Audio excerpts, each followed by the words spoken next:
A short and unhappy marriage. Date. The bride and groom had always fought like cats and dogs, but that was part of their magic. For 3 years they had been together. Sometimes it was hot, sometimes cold, but always there was a mutual respect. That respect allowed them to stand their ground in any debate. Even if it took days to resolve that debate, they still knew they loved each other. As they drove through the country to the cabin that would be the site at which they would wed, this was one of their colder moments. Jack Doze, his friends called him Dozer, drove their electric car deep into the woods to the cabin that they had chosen for their ceremony. His bride, Carla Cunningham, sat next to him, pondering her soon-to-be last name. Carla Doze. How she hated that name. The last fight they had, just hours ago, was about her taking that last name. She wanted to take his last name, sure, but why was his last name just so terrible? He had come from money. His parents could have changed it to something more common over the years, but they liked the name. They often got it embroidered on their Oxford shirts. Jack was wearing one of those Oxfords now. He never gave a second thought to the name embroidered on it. This was one of the last shirts he had gotten before his family had cut him off. They distanced themselves because they didn't care for his soon-to-be wife. They had met her, found out about her history, and instantly rejected her. They would not be at this wedding. Carla broke the silence. All I'm saying is that I wish your parents would be here since mine can't be, Jack. She was fuming, but she tried to hide it in her voice. I know you do, said Jack through pursed lips, but they won't be. Besides, we wanted a small wedding, right? Something affordable? Something for just you and our friends? Carla, who had only ever dreamed of a huge wedding filled with family and friends, lied with her nod. She wanted her parents to be there, but her mother had died 2 years ago from a drug overdose. OxyContin. As for her father, she didn't know if he was alive or dead. She hadn't known him. She didn't care to. But she wanted someone to walk her down the aisle. Carla spoke. It just doesn't seem like a wedding if it's just us and our friends. If we're starting a family, there should be family there to witness it. She tried to hide the anger and sadness in her voice, but she couldn't. We will make do, sweetheart. We always do. Look at the bright side. We have each other. Jack forced a smile and looked away from the road to beam it in her direction. At that moment, Carla hated that man as much as she had ever loved him. His stupid face, his stupid smile, his stupid fucking perfect teeth. His cheery outlook despite all that had happened since they had met. His goddamned optimism. That was the worst of him. She tried to smile, but the smile looked awkward on her face.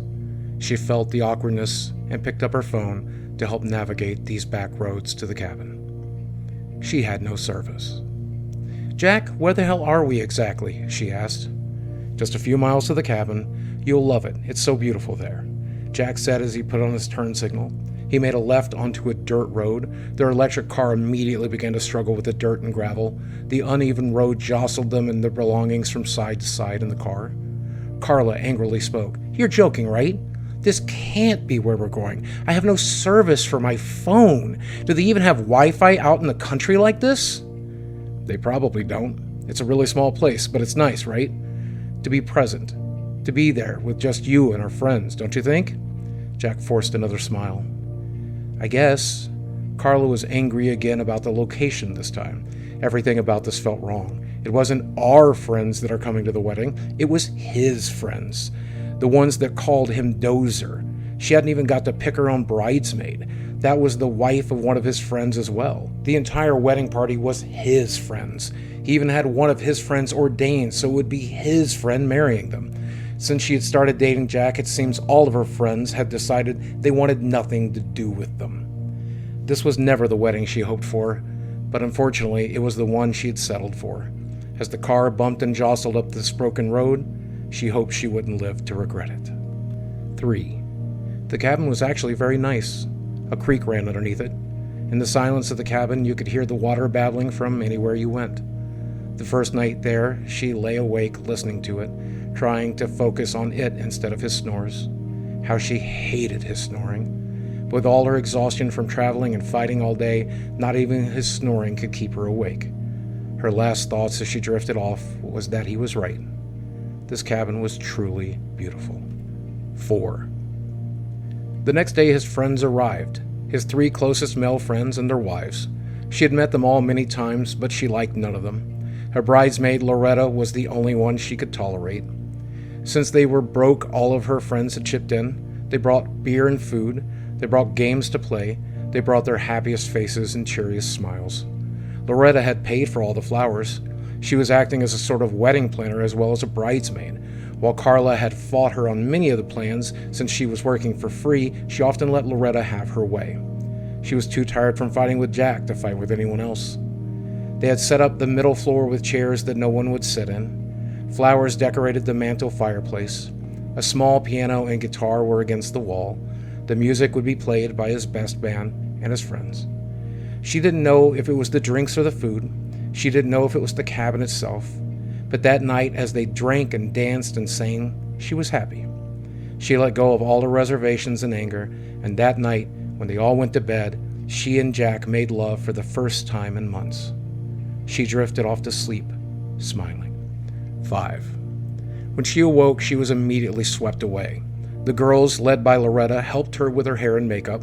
They produced the second-hand dress that they were able to afford from a local resale shop and made their final alterations. There was food. There were drinks.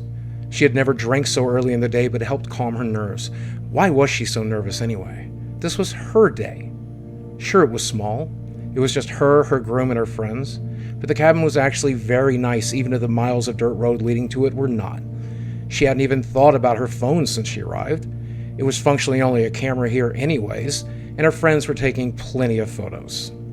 Loretta was turning out to be an excellent bridesmaid. She kept the drinks light but consistently present. She made sure there were snacks that were easy on her stomach. Jack and she had decided to get married at the golden hour when the sun would give the most beautiful colors to all the white rooms of the cabin and its massive picture windows. She looked in the mirror and she realized she was beautiful. Her cheeks were rosy, not just with blush, but the alcohol in her system as well. She was smiling and couldn't help herself from doing so. She did love this dress, even though it had been loved by someone else once before. In this moment, she was truly happy for the last time. 6. Jack stood at the altar. His ordained friend stood next to him. The other 2 friends were playing music, and it was delightful. Her and her bridesmaids walked the aisle past empty chairs one by one. Carla was in the last. As she approached the altar, she saw Jack's face and immediately felt anxiety. He was smiling, but something just did not feel right. Was it just her nerves, or did she truly not want to marry this man? Not that she had much of a choice at this point. She had said yes almost a year ago. Now she was here. Besides, if it didn't work out, she could always file for divorce, she thought. She laughed to herself. She gave her bouquet of flowers to Loretta and took Jack's hands. He felt warm. His hands were sweaty. She felt comfort knowing that he was nervous too. "Well, Jack and Carla, are you ready to get married?" the minister said. She nodded. Jack said yes. They shared their vows.